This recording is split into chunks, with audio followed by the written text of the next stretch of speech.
Hey friends, want to learn about early American history? No?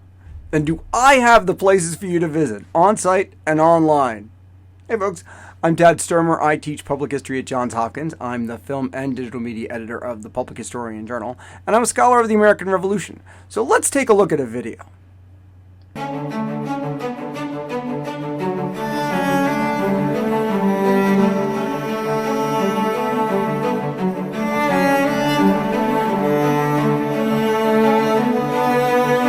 So, Mount Vernon just posted what might as well be a Tradwife starter kit.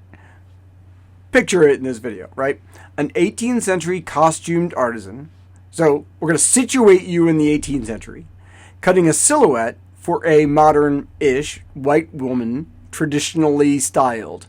A curated callback to something only available to elite white people in the 18th century. And now, let's make the link explicit from white women of then to white women of today. This isn't just a nostalgic aesthetic. This is part of a larger cultural tidal wave. One that's overtaking how America interprets the Revolution and the founding, and it doesn't get better from here. It's no accident that this version of history is comfortable, unchallenging, and welcoming only to white audiences. It's one that romanticizes a past where women knew their place and men were the heads of their households. This post isn't just harmless historical reenactment or a spotlight on a living history artisan. It is a subtle but powerful way of promoting a conservative ideology that seeks to roll back the progress made since, 1789? And it would be a mistake to call this obedience in advance. I've said that before and I was wrong.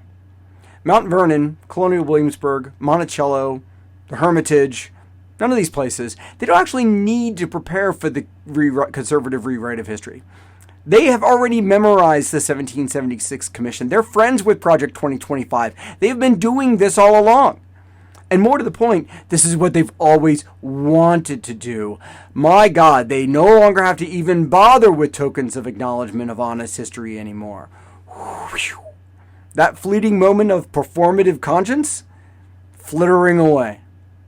Instead, take a look at all of this stuff. Take a look at how they're representing themselves online and on site, but increasingly pushing themselves where most people get their information, which is like this. And they're leaning in hard. From the Museum of the American Revolution to Monticello to Colonial Williamsburg to Mount Vernon, the Revolution is a neat, sanitized story where enslaved labor is invisible, irrelevant. Colonizer violence, forgotten, immaterial. And white elite culture becomes the shining star. It becomes the norm for everyone else to aspire to. And make no mistake, this isn't just about marketing silhouettes. It's about crafting a version of America's founding that feels good to people who don't want to grapple with the hard truths of the past, where historical interpretation is increasingly being weaponized to serve a particular political agenda. Now, we'll talk more about Mount Vernon's recent post on its patriot and its aesthetically pleasing, comfortable characterization of an enslaved butler. Let's learn about the butler's pantry.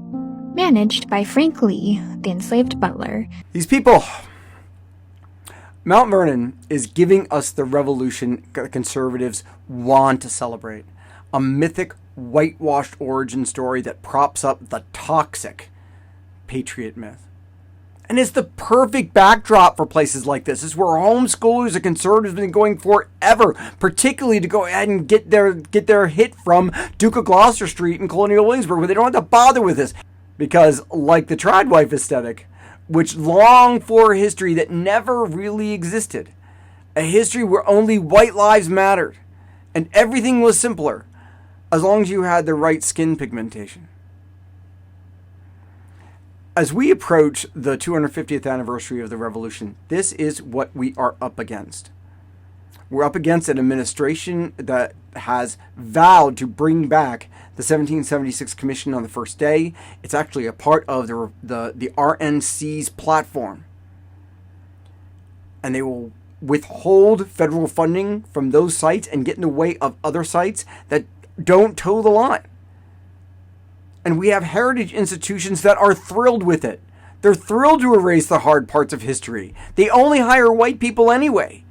They're thrilled to cater to the most comfortable audience. And they're thrilled to, bigger point, cash in while doing it.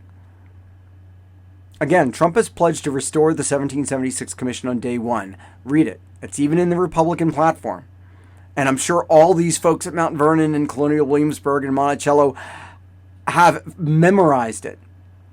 Follow along, follow the myth, or lose your federal funding. I don't think that Mount Vernon or Colonial Williamsburg or Monticello have anything to worry about. The folks at the Museum of the American Revolution must be jumping up and down for joy. Honest history, it was never these places' priority. They are not in the history business. They're in the tourism business. And what's their audience? Folks that they don't even have to pretend with anymore. So for the real thing, continue to follow Joe McGill and Cheney McKnight and History Before Us and other terrific black public historians who are out there fighting the good fight, because it only gets harder from here. So support them with everything that you've got.